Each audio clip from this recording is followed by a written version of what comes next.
Hola a todos, me da mucho gusto estar otra vez aquí con todos ustedes. Parece que va a ser un programa muy especial.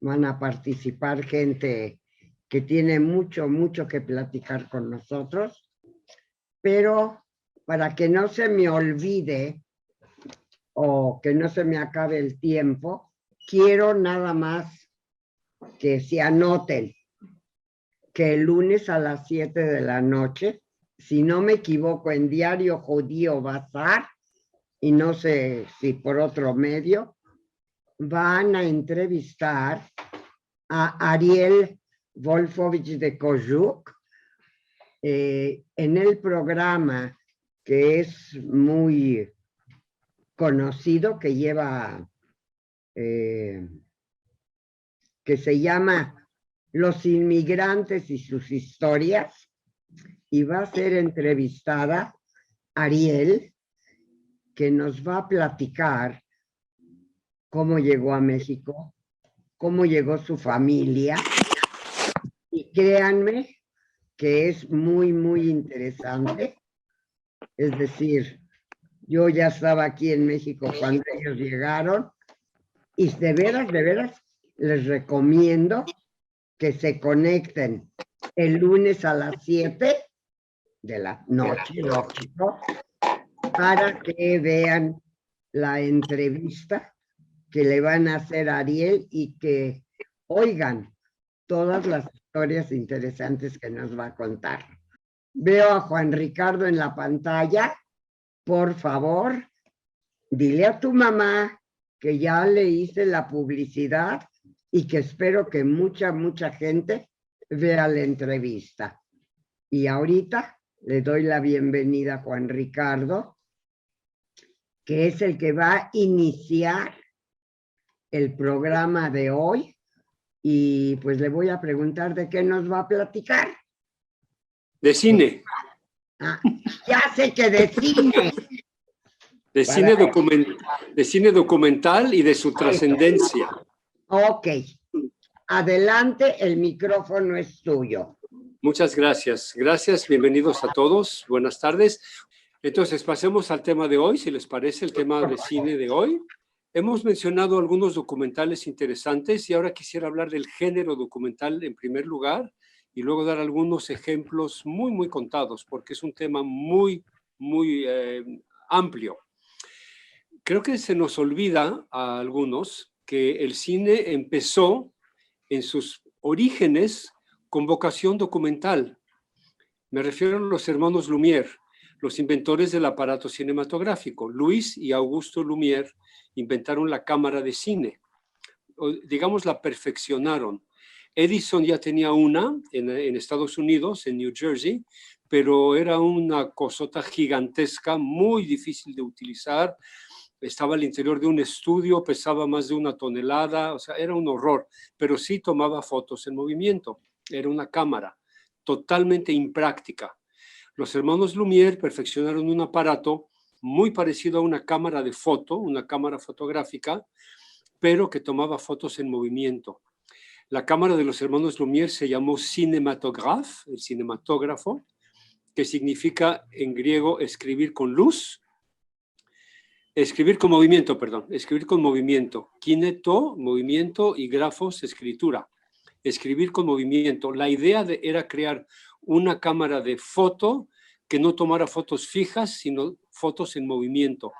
Después de 10 años de arduas investigaciones, los dos hermanos Lumière, que eran ingenieros, hijos de Antoine Lumière, el principal fabricante de cámaras fotográficas de Francia, perfeccionaron su aparato de cine. Lo dieron a conocer a la Academia de Ciencias de Francia en marzo de 1894 y lo dieron a conocer al público en una primera función de cine en exactamente el 28 de diciembre de 1895. Esa es la fecha de nacimiento del cine. El cine tiene fecha de nacimiento, las otras artes no. La música, la danza, la arquitectura son milenarias, no sabemos cuándo empezaron, pero se remontan a miles de años. El cine sí tiene su fecha de nacimiento, 28 de diciembre de 1895.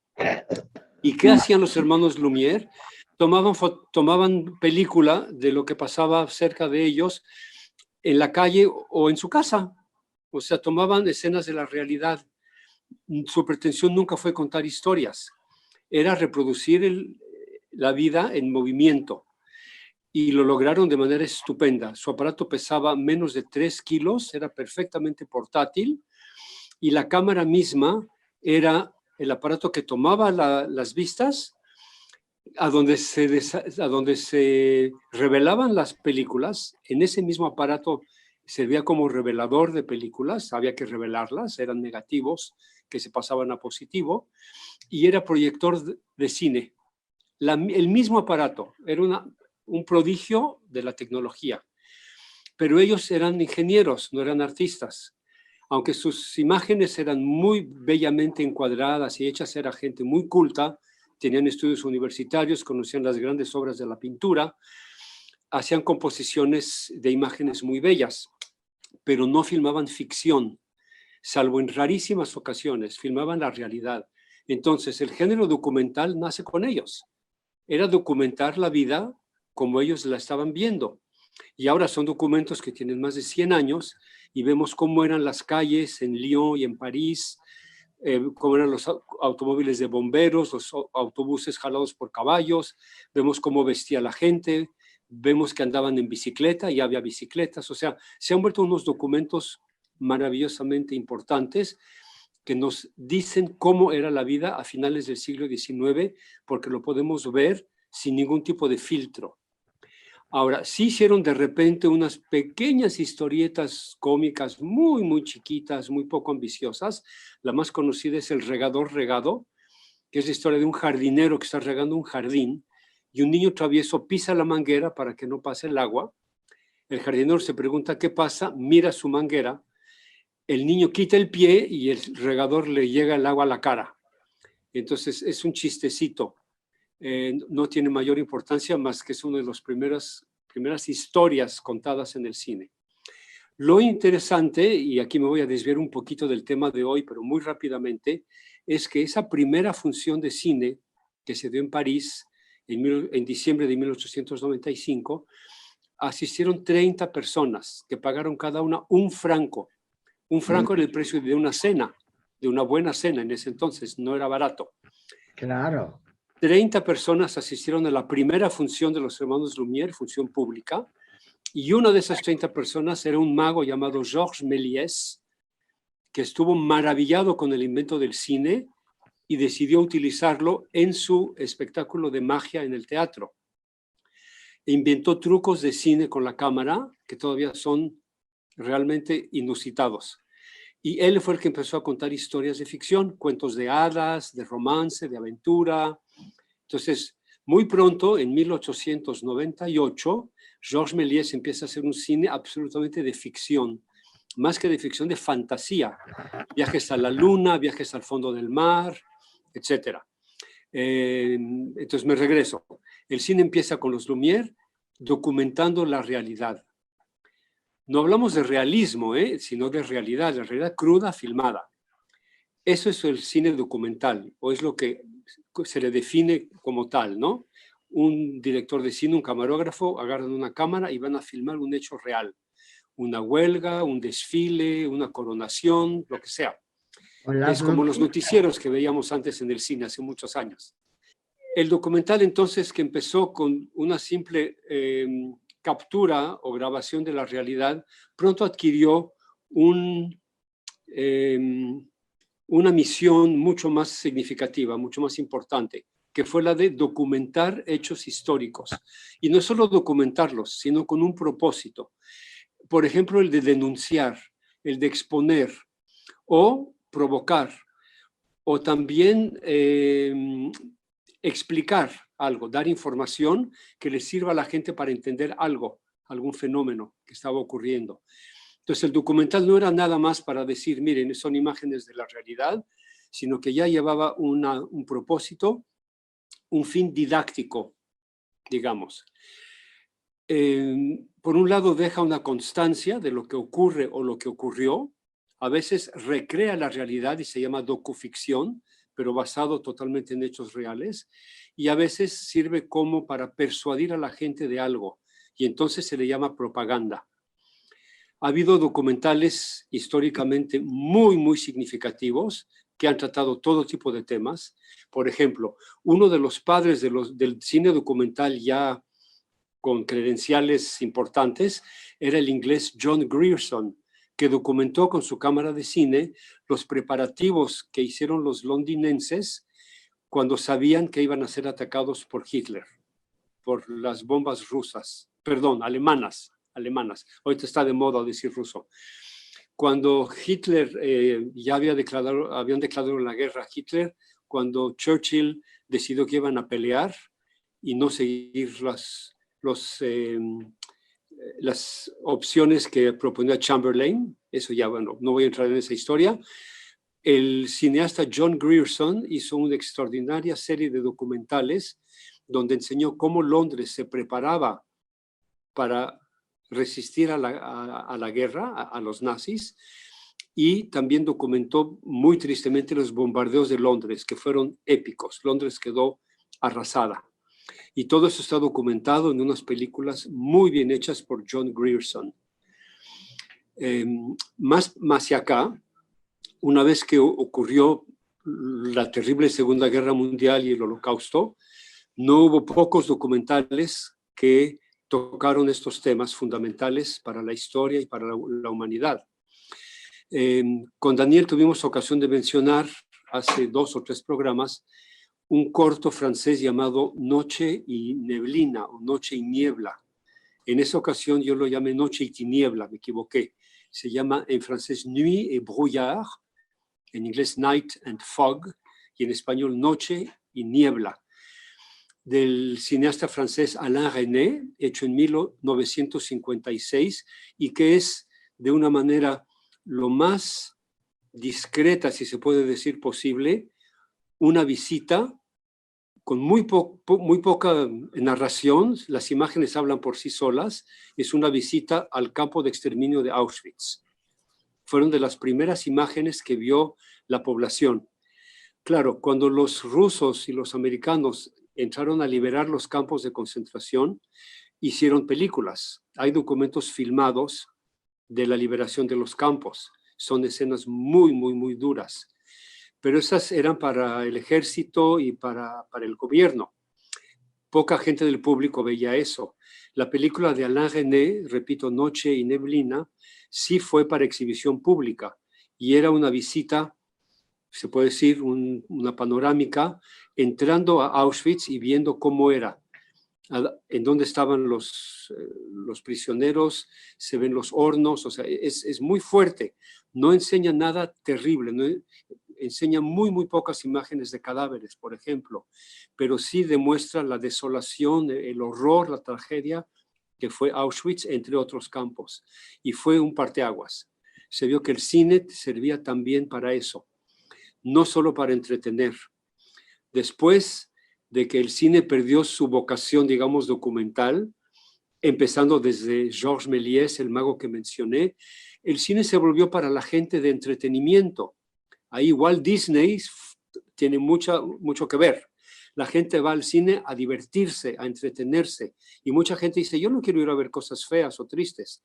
Como que bastantes hay en la realidad, ¿no? El cine es para pasar el rato y para no pensar. Pues esa gente tiene derecho de pensar eso, pero otros piensan que igual están equivocados. El cine sirve para pensar, para reflexionar, para dar a conocer. Y quisiera terminar mencionando 3 documentales en particularmente importantes. El primero es La Shoah, hecho por el cineasta francés Claude Lanzmann, que es una serie de entrevistas con sobrevivientes de los campos y con ex-nazis que él encontró y convenció que hablaran frente a su cámara. Ese documental Shoah dura 9 horas y media. Se hizo en versión, pasó por televisión en Francia y en otros países. Se hizo una versión para cine, para salas de cine, que dura 2 veces 4 horas, parte 1 y parte 2. Y tuvo un éxito en Francia impresionante. La gente no dejaba de hablar de la película, incluso de volverla a ver. son testimonios profundamente sinceros, trágicos, de la gente que vivió para contar, de los dos bandos, tanto del bando alemán, nazis, como de los sobrevivientes. Shoah, de Claude Lanzmann. Otro documental que quiero comentar se hizo justo, bueno, durante y después de la guerra. Es una serie norteamericana llamada ¿Por qué peleamos? Why We Fight. Y son 7 documentales hechos entre el año 1942 y 1945, a cargo de un cineasta norteamericano llamado Frank Capra. Él fue el coordinador. Estos 7 documentales que se filmaron durante la guerra y justo cuando terminó la guerra, la Segunda Guerra Mundial, tenían como propósito, primero, documentar lo que estaba pasando en diferentes partes del mundo y darle ánimo a los soldados americanos y a los aliados. Eran películas para ver en donde estaban estacionados los ejércitos, les pasaban las películas y les levantaban el ánimo. Les decían, no se den por vencidos, vamos a ganar, estamos peleando en muchos frentes y sobre todo darles el mensaje, tenemos con nosotros la fuerza de la razón y de la justicia y eso tiene que prevalecer. Y la libertad tiene que prevalecer. Esos fueron 7 documentales totalmente históricos. Les voy a dar los nombres rápidamente. Primero se llama Preludio de Guerra, Los nazis atacan, Dividir y conquistar, La batalla de Inglaterra, La batalla de Rusia, La batalla de China y el último, La guerra llega a Estados Unidos. Y entonces son documentales que duran entre 45 minutos y 1 hora, que después de estar exhibiéndose para los soldados, se exhibieron para la población también, para convencerlos de unirse al movimiento de los aliados, a la población americana, para que deje su espíritu aislacionista y se una al esfuerzo de guerra. Después de Pearl Harbor, pues ya Estados Unidos entra a la guerra por completo. Estos 7 documentales son extremadamente valiosos y nos demuestran cómo se prepararon, cómo lucharon, cómo resistieron e infunden valores e infunden ánimos a la población. Curiosamente, esta serie fue inspirada en una película de propaganda nazi, que es muy, muy célebre, hecha por la cineasta alemana Leni Riefenstahl, que en 1935 hizo una película llamada El triunfo de la voluntad, que es para ensalzar la figura de Hitler. Nos narra cómo hubo una reunión en Nuremberg a donde asistieron 700,000 simpatizantes de Hitler. La película documenta el poderío y la voluntad y la misión casi mesiánica, ni siquiera casi, de Hitler para darle a Alemania la grandeza que había perdido en la Primera Guerra Mundial. Es una película formidablemente bien hecha, que tuvo mucho éxito y que fue reconocida. Frank Capra, el director que mencioné antes, viendo que esta propaganda nazi había sido tan eficaz, pensó, tenemos que hacer nuestra propia propaganda en contra de los nazis. Y por eso la serie Why We Fight, ¿por qué peleamos? En esta serie participaron varios directores muy conocidos que casi ni se mencionan en sus filmografías, gente como John Huston, John Ford, William Wyler, que era judío, por cierto, y termino diciendo que la serie Why We Fight fue escrita mayormente por Julius y Philip Epstein, 2 guionistas judíos, que fueron reconocidos por haber hecho grandes películas, entre otras, con esto termino, Casablanca. Ellos escribieron Casablanca, dirigida por el director de cine húngaro, judío, Michael Curtis, que Casablanca también, aunque es una película de ficción, si la analizamos, es para darle ánimo a la gente y decirle, estamos en una guerra, la película es del año 42, y también les dice, hay héroes entre nosotros, todos podemos ser héroes, y si nos unimos podemos luchar contra el mal, lo podemos vencer y podemos ganar. Casablanca también es una película de propaganda, aunque de ficción. Aquí un panorama rápido de por qué el documental es un género mayor que debemos de tomar en cuenta y conocer los grandes documentales porque de ellos aprendemos muchísimo. Y son lecciones para el presente y para el futuro, sobre todo a la luz de lo que está pasando ahorita en Europa. Gracias por su atención.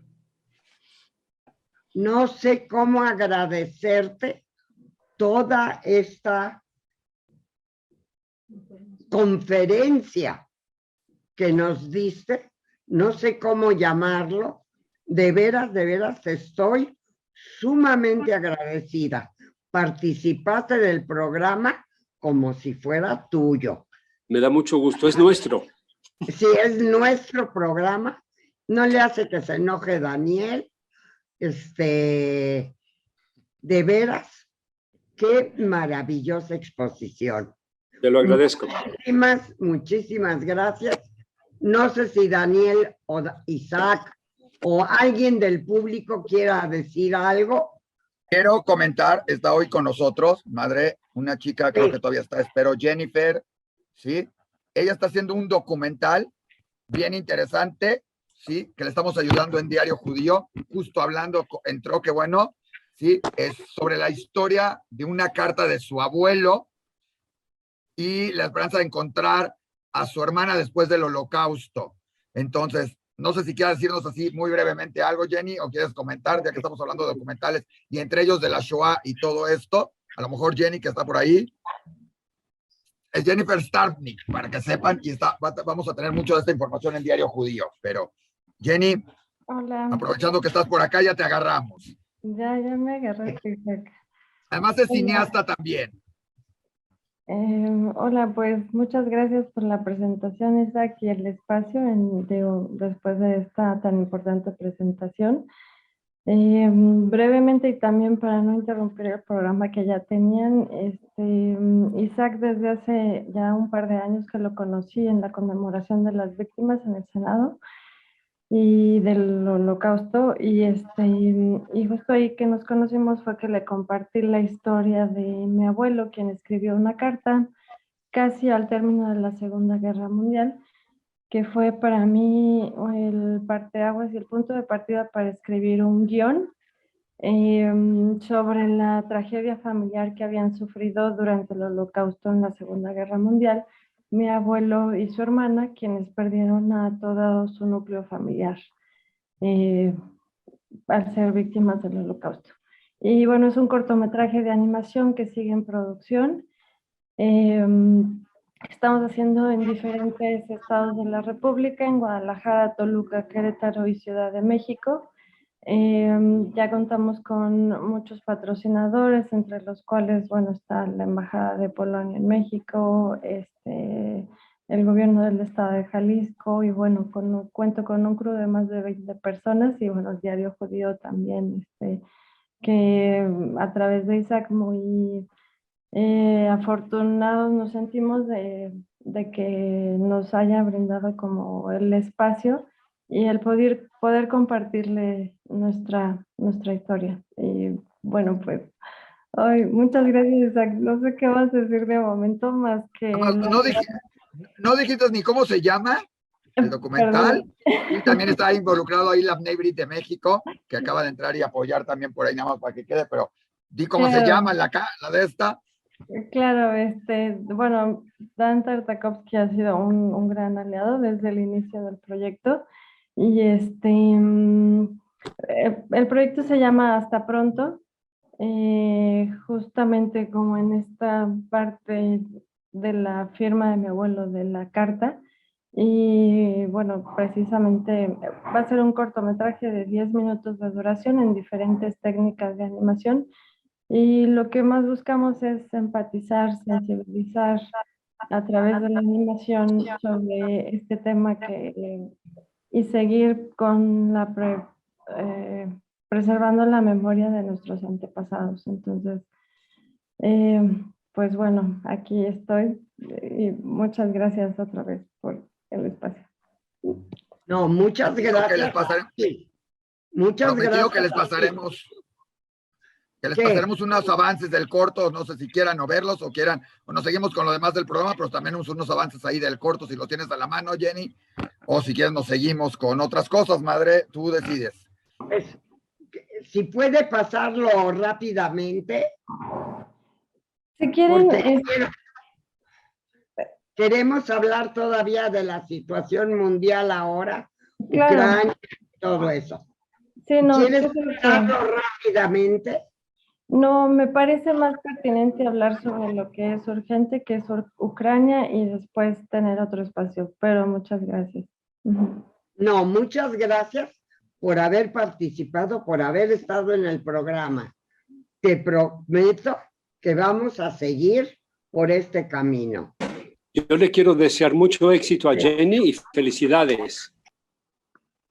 Muchas gracias, muchas gracias. Ok. Yo quiero, Dani, Maya, sí, yo quiero preguntarle a Ricardo porque mencionó muchos documentales, pero ¿en dónde se pueden ver? Y si es en las redes o en el cine o cómo, porque nada más las mencionó, pero no sabemos dónde podemos verlas. Gracias, muy pertinente pregunta. Sí, la mayoría de las que mencioné, la serie ¿Por qué peleamos? Y el documental de Leni Ajá. Riefenstahl, están disponibles en YouTube, en diferentes plataformas que tienen películas, pero sé que en YouTube sí se encuentran, sí se consiguen. Why We Fight y el triunfo. ¿Cómo se busca? Porque no las apuntamos son muchas las que mencionaste. Sí, pero componer la serie ¿Por qué peleamos? Why We Fight, ¿por qué peleamos? Ricardo. Why We Fight. Ok. Ajá. Ahí vienen los Ricardo. 7 documentales. Juan Ricardo, Daniel quiere decirte algo. Toda la Sí, lista Daniel. de documentales van a aparecer en la memoria de este programa. ¿A la memoria? Excelente. En la Sí. memoria del programa, en la grabación del programa van a aparecer todo lo que mencionaste y van a ver los links al lugar en el que lo pueden ver. Ok, está bien. Maravilloso. Siempre el punto de Maravilloso. referencia es la memoria del programa, de todo lo que se habla en el programa. Ajá. Estupendo. Gracias.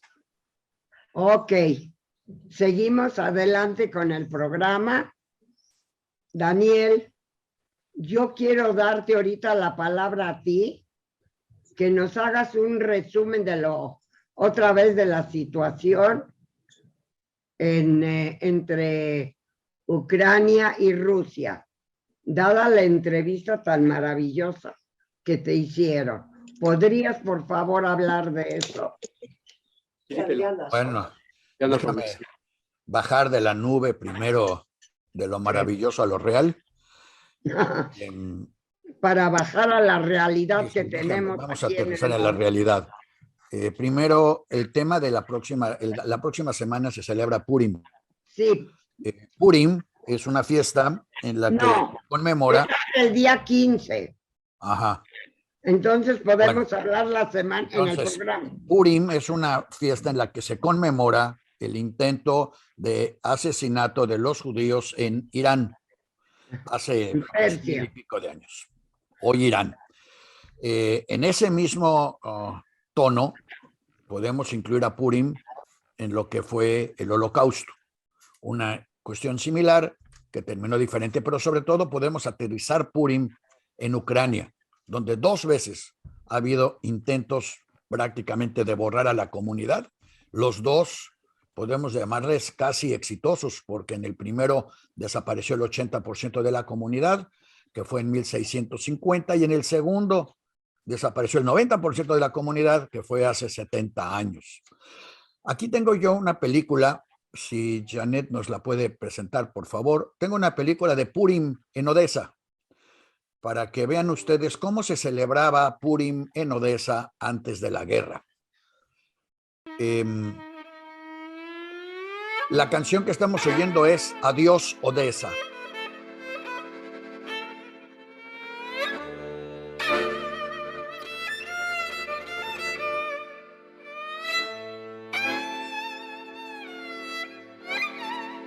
¿La podríamos adelantar, por favor, hasta la escena del desfile en la calle, por favor?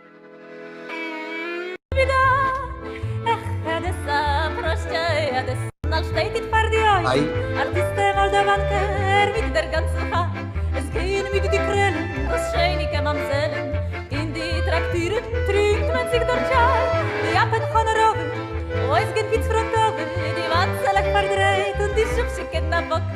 Leben fast und trinkt man, leidlich dort singt man, in die Gassen tanzt man, na ruski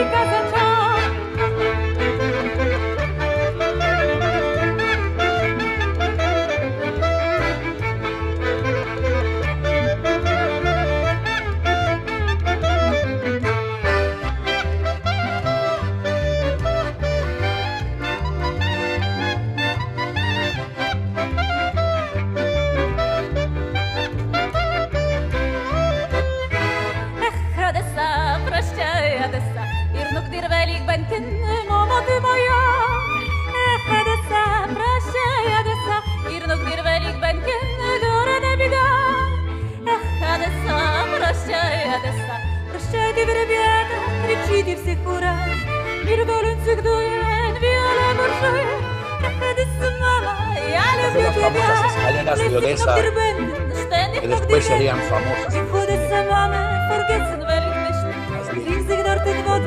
Pasar a la fama.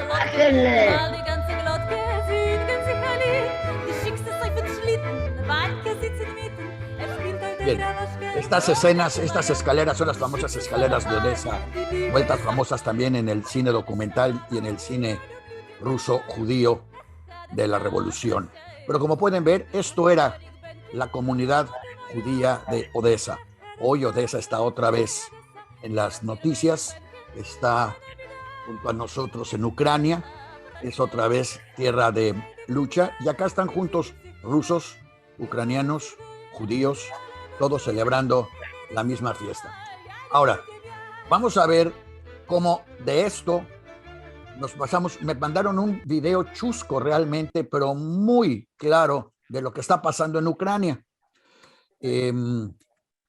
Si nos lo puedes pasar, por favor, Janet, para que vean y traten de entender qué es realmente lo que pasa en Ucrania. Acá tienen ustedes a Biden, Zelensky y Rusia y Putin. Una viuda desamparada. ¿No habrá un hombre que me defienda? Si usted fuera hombre, doña Refugio ya le hubiera quitado lo hablador. ¿Y tú vas a permitir que ese greñudo me insulte? Pero si yo no... Si lo que usted busca es un hombre, aquí está el mío. Échatelo, Fortino. ¿No tiene por ahí algo más sólido? Porque con este no tengo ni para el arranque. No, vean las banderas. Va a muy sabroso. Porque un hombre donde quiera que esté es un hombre. Y si aquí don Fortino está mal desenrollado, tampoco lo va usted a ningunear, pelado peludo. ¿Quién dijo eso? Eso lo digo yo, por cuenta de don Fortino. Bueno, pues, usted aguante que aquí estoy yo. póngase en guardia que le voy a partir la cara. Me gustaría verlo. Calma, don Fortino, calma. No pierda la sangre fría. ¿Con esa tiene o quiere otra? Eso se dice muy fácil. Se dice y se hace. Ahora, don Fortino. Ay, pobre. Fortino, no te dejes. Usted no se meta, señora, que ahora es cosa de hombres.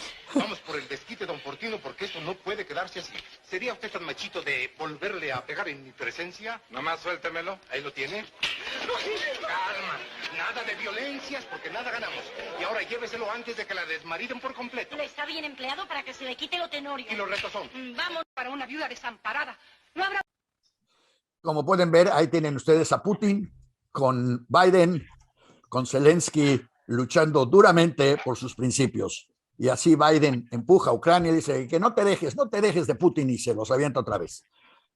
Como ya dijimos varias veces en estos programas, realmente la lucha en Ucrania es entre Biden y Putin, es entre Trump y Biden.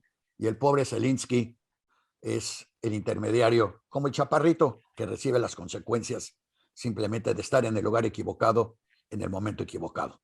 Pero bueno, ahí mismo en Ucrania trataron de hacer una serie hablando de propaganda. Hace unos días dijimos en el programa anterior también que una bomba había volado la antena de televisión de Kiev y que la antena de televisión está cerca de donde es el monumento de Babi Yar, y por consiguiente el monumento de Babi Yar fue ligeramente dañado. No fue nada del otro mundo, pero en las noticias quisieron decir que los rusos habían bombardeado el monumento de Babi Yar para ser un poco más dramático, lo cual no es cierto, no sucedió, pero aún así nos recuerda que Babi Yar está en Kiev. Y de Babi Yar tenemos ahora, tenemos a Yevgeny Yevtushenko, que se hizo famoso en Rusia porque él escribió el poema ¿Por qué no hay ningún monumento en Babi Yar? ¿Cómo puede haber 40,000 cuerpos de personas asesinadas por los cosacos durante la invasión alemana y que no haya ningún monumento? Y levantó tanto ruido en Rusia con ese poema que realmente yo diría que ahí empezó la decadencia de lo que era entonces el Imperio Soviético. De ahí siguió la inauguración por parte de Shostakovich de la Sinfonía número 13 Babi Yar, que lleva precisamente es Babi Yar, es el poema de Babi Yar musicalizado por Shostakovich en la Sinfonía número 13, que además por curiosidades de la historia, vamos a ir un pedacito de esto interpretado por Arturo Eisen.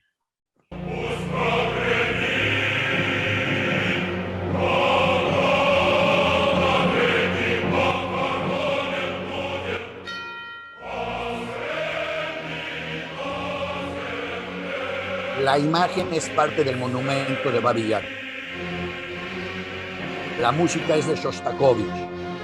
La voz es de Artur Eisen.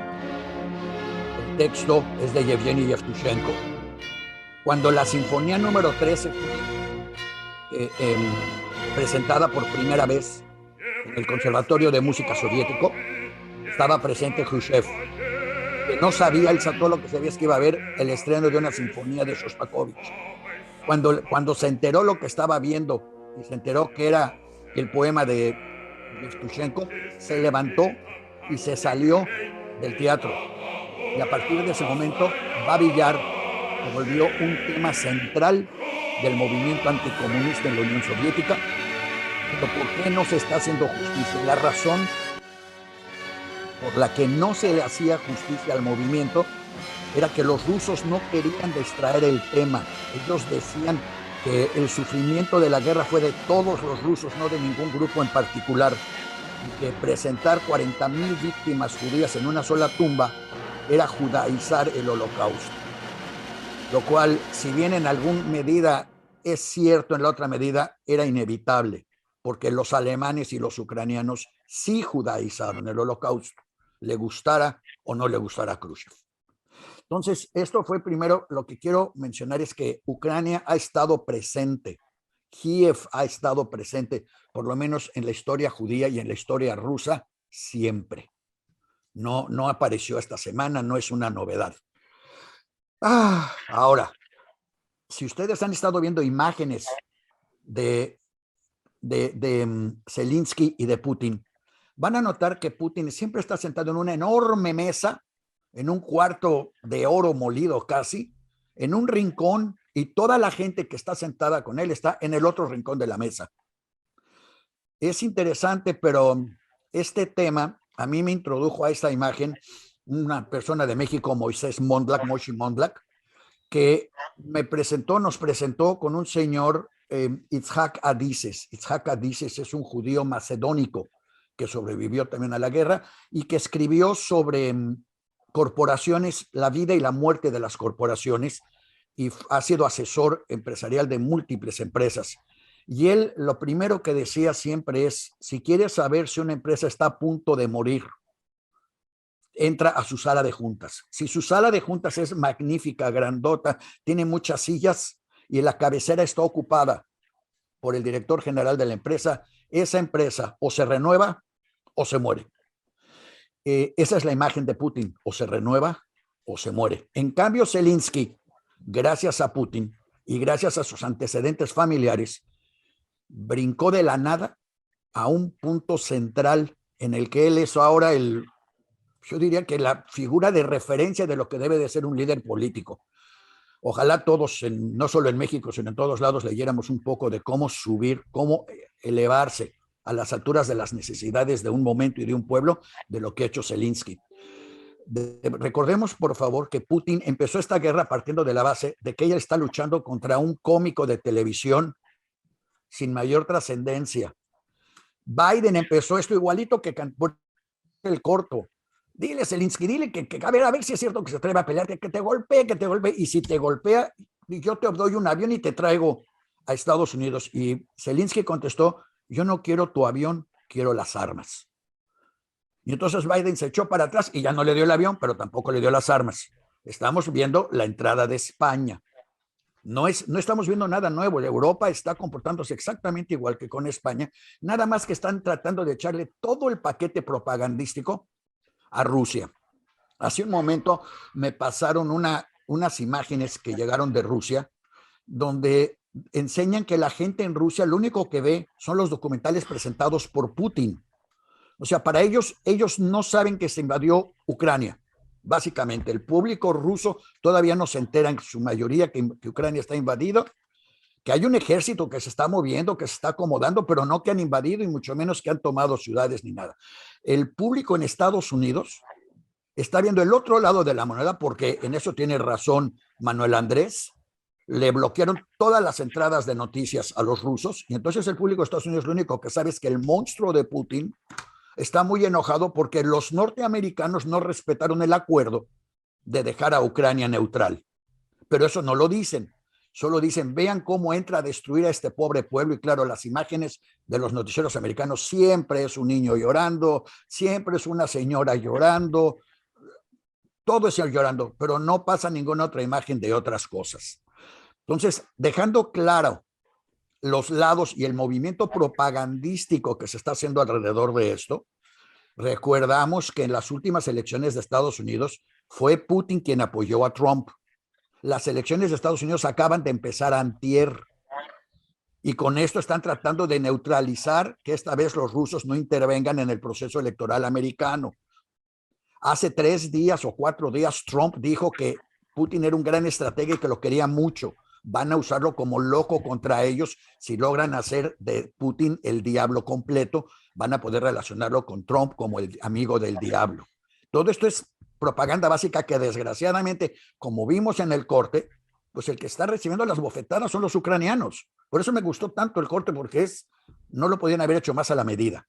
Ahora, eso no quiere decir que no se le haya salido el problema. Realmente Zelensky le sacó a Putin el problema, como dirían en México, el problema del huacal, porque Putin esperaba a estas alturas, ya era dueño de Ucrania y Zelensky ya se había escondido, el cómico había cambiado de canal, ya se había ido con Biden. Si todo hubiera salido de acuerdo al guión original, Zelensky estaría ahorita en Nueva York diciendo que bueno, pues ya a ver qué hace, sería el gobierno de la oposición.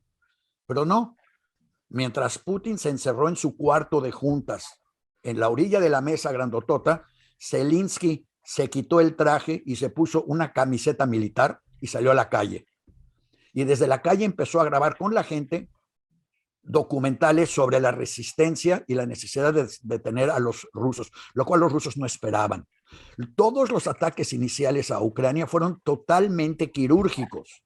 Incluso hoy los norteamericanos están tratando de destacar que se atacó una planta nuclear. No es cierto. Se atacó un edificio que estaba junto a una planta nuclear solo para dejar el punto de que podrían volar una planta nuclear. No solo no la volaron, sino que además de que ya la ocuparon, le pidieron a los trabajadores ucranianos que entraran a mantener la planta nuclear. Ni los rusos, ni los americanos, ni ningún europeo quiere una guerra nuclear.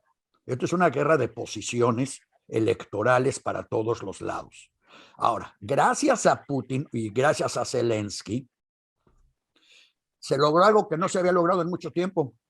Si ustedes recuerdan, cuando Trump era presidente, Trump fue específicamente a Europa a agredir a los miembros de la OTAN, a decirles que eran unos marros que no quieren pagar, que no merecen nada y que él no tiene por qué mandar tropas para defender a paisuchos como Lituania, Letonia, Estonia y todos los demás.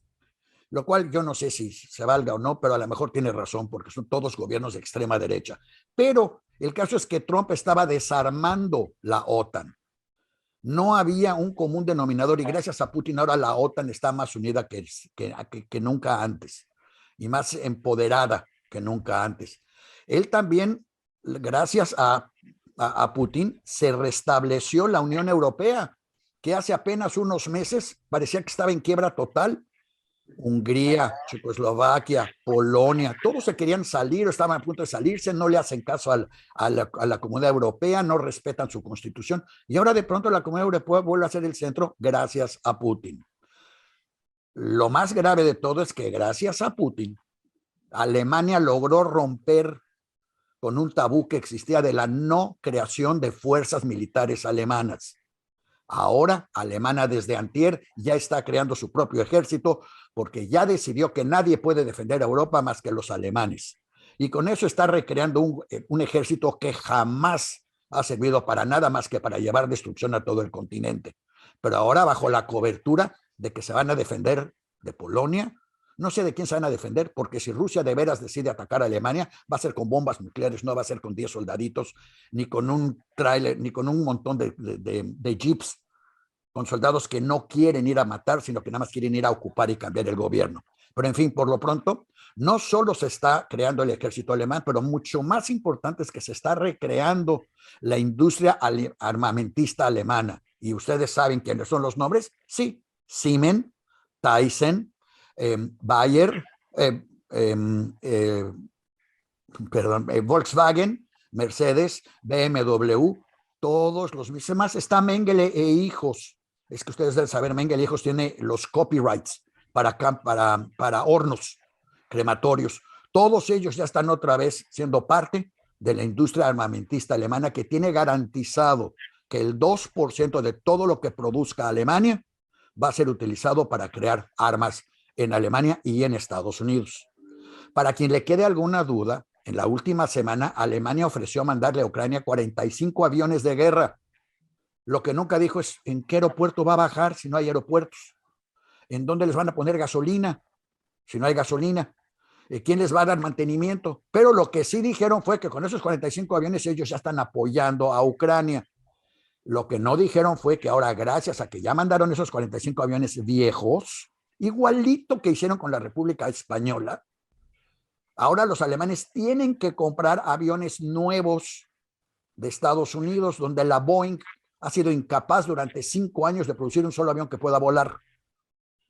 Pero ahora ya le vendió 45 aviones más a los alemanes.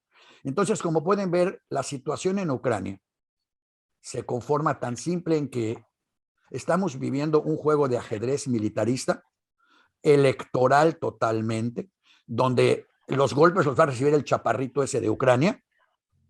No creo que haya muchas muertes. Ambos lados están tratando realmente de evitar muchas muertes. No están atacando a la población civil porque nadie quiere dejar esa huella atrás. Y la solución a esto va a ser una de tres, no sé cuál va a ser la buena. Pero una opción es, gana Putin, toma el poder de Ucrania y mata a Zelensky. Que no lo va a hacer, creo que no lo va a hacer porque creerá un mártir. Opción 2, ocupa Ucrania y Zelensky se va al exilio, se vuelve la oposición en el exilio y algún día en algún aeropuerto un ruso se va a acercar y le va a inyectar un veneno como acostumbra hacer Putin con sus enemigos políticos. La opción 3, logran firmar un cese al fuego que ambos lados quieren en este momento para que Putin pueda decir ya gané y Ucrania no va a estar en la OTAN, y Zelensky puede decir ya gané y me quedé en el gobierno y nos defendimos y salvamos Ucrania.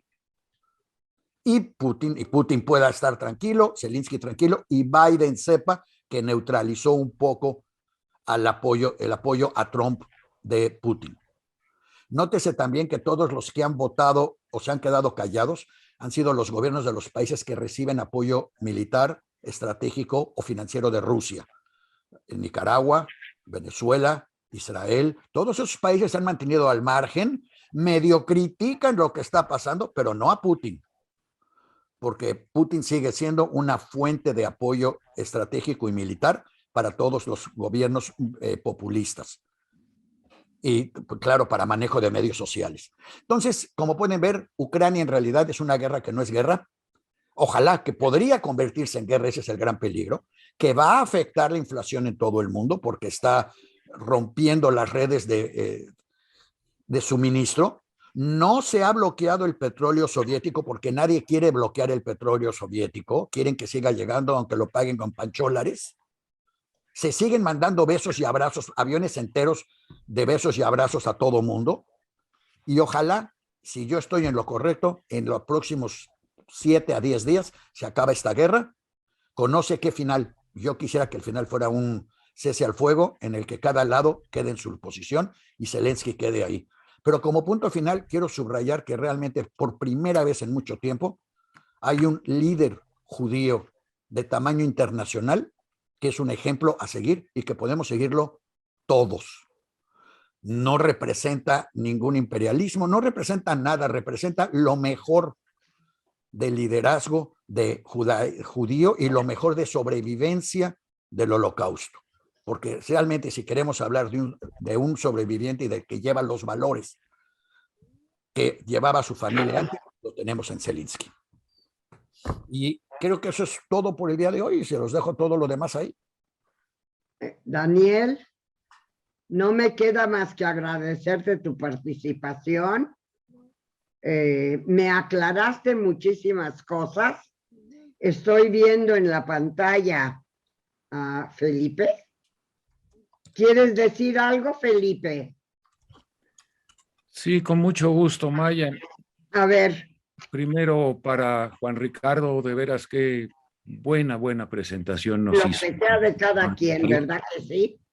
Y Daniel, qué buen punto de vista, porque si tú hablas con la mayoría de las personas aquí que estamos influenciados por la propaganda norteamericana, evidentemente, lo que dices es totalmente correcto. Tratan de totalmente denigrar la figura de Putin. Ahora, Putin no es una figura simpática, es un dictador.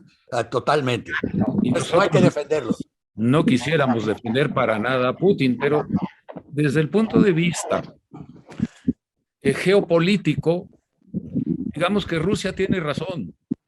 Que se maneje por Putin o que se maneje por un gobierno democrático o todo, para un país no es permisible tener a su frontera a un pequeño país armado con misiles dirigidos hacia ellos, manejados por un tercero. No va. Además, Ucrania tiene unas raíces rusas tremendas, entonces, pero no me quiero meter en eso. Yo quisiera nada más, Daniel, añadirte una cosa que ahorita tocaste nada más de refilón, y es la inflación. Es que esta situación de Biden, donde yo considero que Biden sí nos está empujando a un problema muy gacho, es que al empujar a los europeos, unirlos, que eso estuvo muy bien, los unió, pero el fin para el que los unió no me gusta nada, porque la inflación que tiene en Estados Unidos y que se va a llevar al mundo entero es también lo que llaman en Estados Unidos la stagflation, es decir, cuando viene el estancamiento político, que es el estancamiento económico, que es la peor medicina para cualquier economía, que por un lado haya inflación y por otro lado estancamiento. Generalmente cuando hay inflación los negocios van tremendamente bien y cuando se juntan las dos, pues la consecuencia es bastante desagradable. Estados Unidos estaba por entrar en un problema de inflación y estancamiento. La inflación no la van a poder evitar, pero el estancamiento sí. Y qué mejor que una guerra para evitar un estancamiento. Sin embargo, la parte que ellos han utilizado de quitar el sistema SWIFT de parte a Rusia, me gustaría mucho tu comentario, Daniel, porque yo creo que lo han hecho en una forma que aparentemente es muy ruda, pero es muy blanda, porque resulta que los dos bancos a los que se los han quitado, que son el 80% de la economía rusa, no impide que los rusos puedan en el otro por ciento, haz de cuenta, les quitaron Bancomer y Banamex, pero ellos pueden seguir mandando todo el dinero que quieran por Banorte y Santander, por un lado.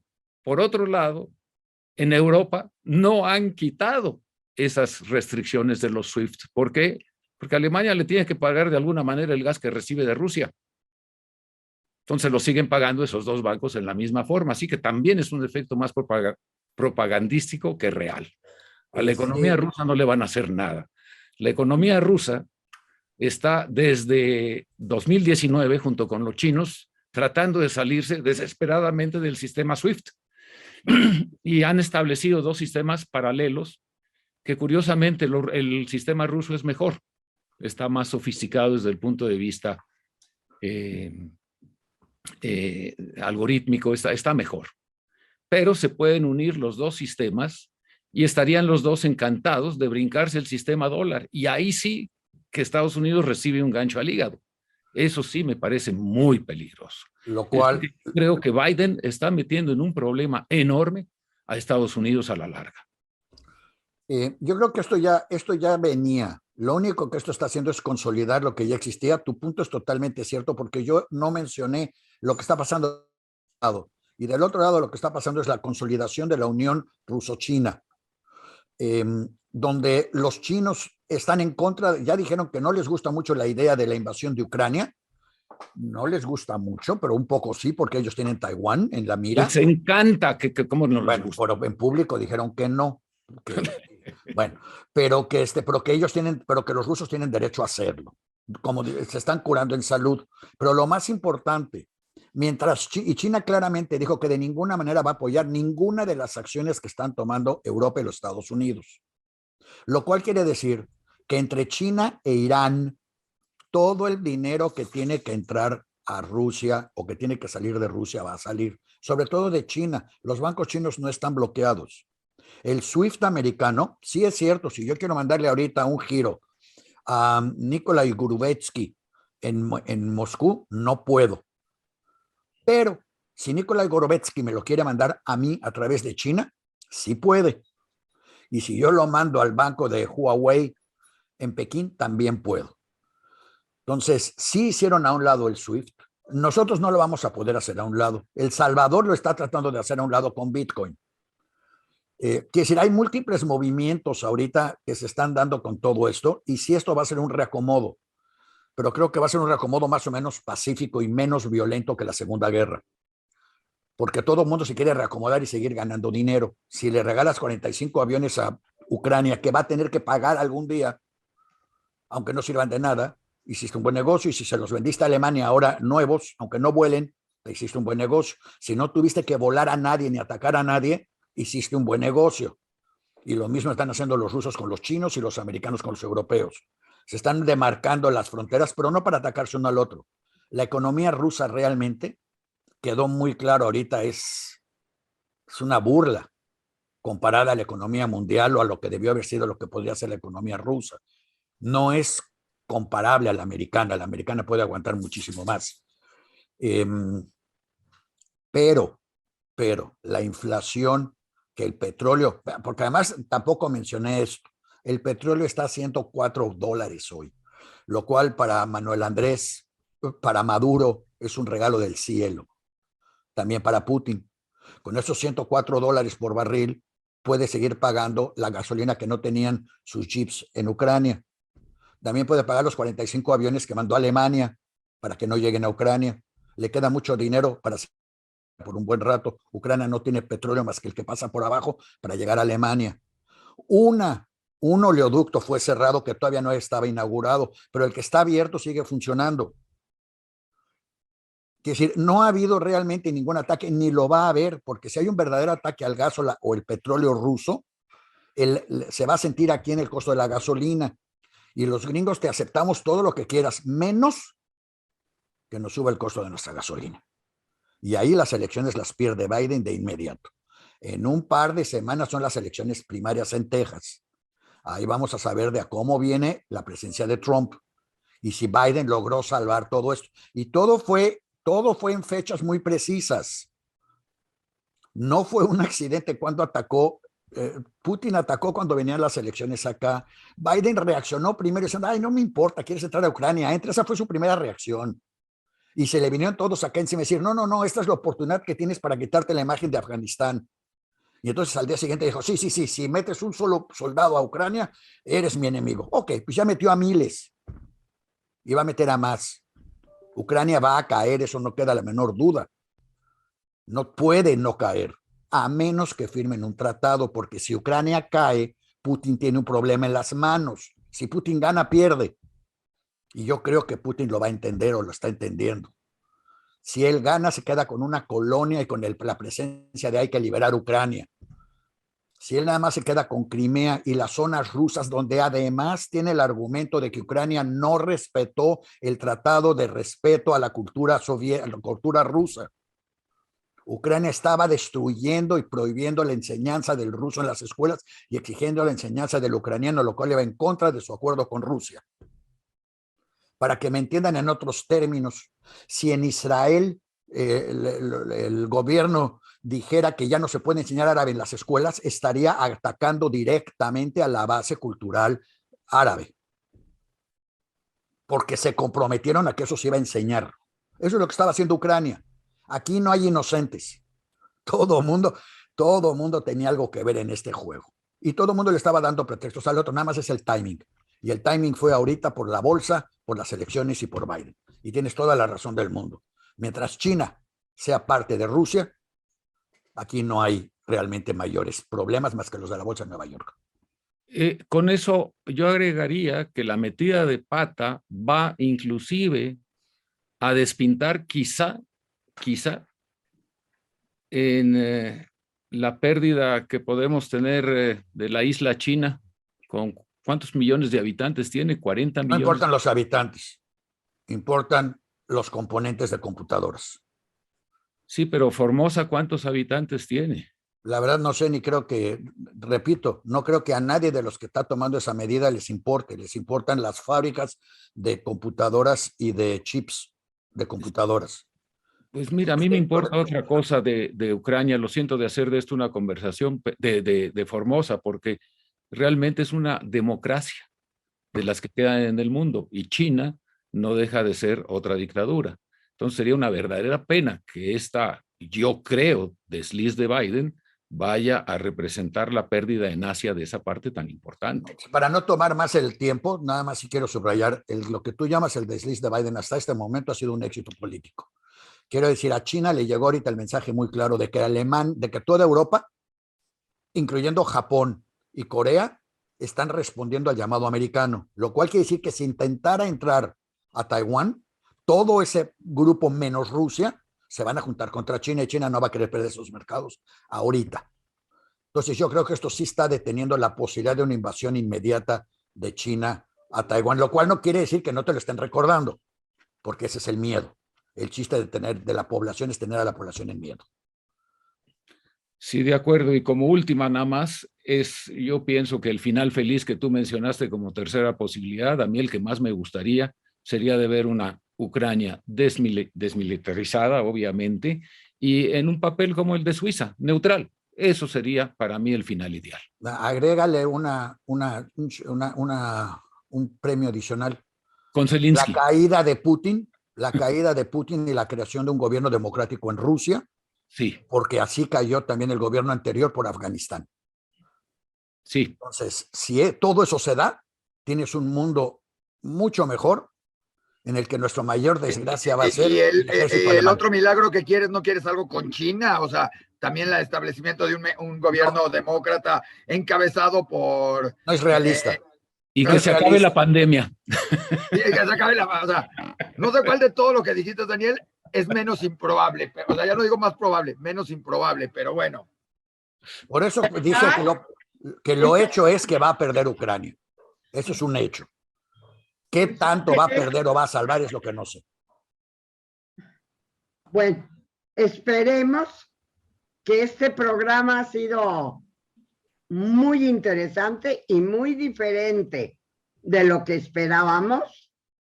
La semana que entra espero que haya mucho... Ya hablaremos de Purim. Exacto. La semana que entra lo voy a dedicar a Purim. Espero que no suceda nada esta semana que me haga cambiar mis planes, pero mi intención es que la semana que entra sea un programa muy alegre, muy de Purim, muy de carnaval, y que verdaderamente la pasemos bien. Espero que la gente haya estado interesada. A mí se me hizo maravilloso el programa. Sobre todo aprendí muchísimo de la actualidad mundial. Y aprendimos más de lo de Juan Ricardo, a cual le agradecemos porque siempre, de veras. Siempre estuvo increíble. Siempre parece la enciclopedia, la Wikipedia de lo importante. Bueno, por eso Juan Ricardo era maestro de cine en la universidad. Y bueno, hay muchos maestros de universidad que no saben escribir su nombre sin faltas de ortografía. Ok. Bueno. Ok, le damos las Juan gracias Ricardo es Juan a Ricardo por su intervención. Yo le doy muchísimas gracias a Daniel, a Felipe y a todos los que estuvieron presentes el día de hoy. Les deseo una muy buena semana y espero que la semana que entra cuente yo con la presencia de todos ustedes y que la pasemos muy, muy bien. Y como dirán en japonés, Fundainmol su Gods Oyer. Porque acá estamos en un programa de judaísmo hoy. Sí, Fundainmol in Gods Oyer. De tu boca a los oídos de Dios. ¿Alguien quiere hacer un comentario antes de despedirnos? Agu Chávez. Agu Chávez. Gracias, Felipe. Muy buen Chávez y muy buena semana. Me va a dar mucho gusto verlos la próxima semana y que tengamos cosas agradables de qué hablar. Me encanta que nos podamos pasar del tiempo. Gracias, Daniel, por esos arreglos. Y les recordamos a todos que para hoy en la noche, para mañana en la mañana, en cuanto se suba la memoria del programa, en la memoria del programa ya van a estar incluidos todos los links, los links a todos los programas, documentales o libros que hemos mencionado en el programa, igual que todas las semanas. Muchas gracias. Gracias a todos y les recuerdo el programa con Ariel el lunes a las 7.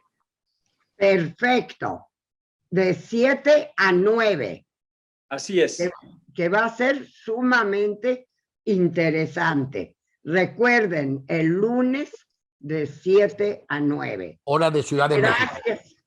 Claro. Hora de México, de la Ciudad de México. Gracias. Fue un programa, a mi sentir, muy bueno. Gracias a todos los que participaron. Gracias a todos los que nos acompañaron. Gracias. Salud y paz. Ojalá. Salud y paz.